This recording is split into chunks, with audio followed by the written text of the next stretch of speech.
So, look, we all know that the Russians have started their so-called second phase, and they intend to take the greater Donbass, which they should have certainly better military capability of doing than going into Kiev.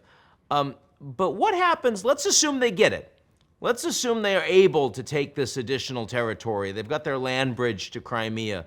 But from what I'm hearing you say, Ivan, it's not in any way over then.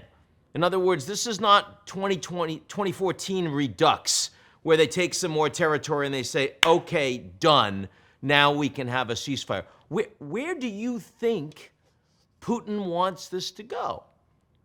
It has changed. He was first, when it started, by the way, when he said that it's a special operation, he believed it was a special operation.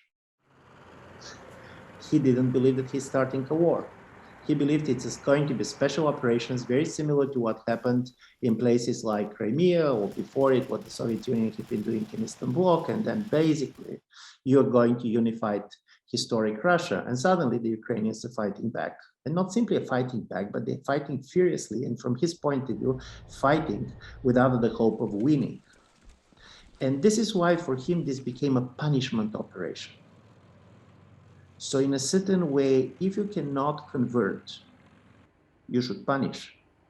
There is something really perverse going on. Imagine this is the leader of an Orthodox country, and he started a war against another Slavic Orthodox people, and 2/3 of the Orthodox Slavs in Ukraine were part of the Moscow Church. And he's starting the offensive in the Easter week, before the Easter. Now, all this story that as if somebody has replaced the Ukrainians with some other people, and he's there to transform them and turn them to their senses, all the stories that they're certain type of zombies, because this is the other story.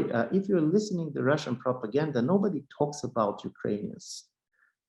Russian public does not believe that Russia is fighting Ukrainians. They believe that Russia is fighting NATO or fighting West, basically fighting Americans. And this is also his story. And this is why this was when the Moskva, when the flagship carrier was sunk. That wasn't the Ukrainians, that was NATO. That's what you see in the Russian media. It's, by the way, it was even kind of more absurd, because their first idea was that, of course, it was not sank. It was some accident, it was a fire, but this was a fire, and then they said, but we should retaliate. So the problem of the inconsistency of the Russian propaganda comes from the fact that you cannot really tell the people we're fighting a war with Ukrainians, because the Ukrainians should be Russians. This is why we're there. And then these Russians are fighting for whom? They're fighting for NATO, they're fighting for the West. So my feeling is that he will escalate. There is many things that President Putin can live with. There is one thing that he cannot live with, being perceived as weak. The perception of weakness is the curse for any authoritarian leader. Authoritarian leaders can be evil, they can be awful, they can do other things, but the moment when they're perceived as weak, they have a problem.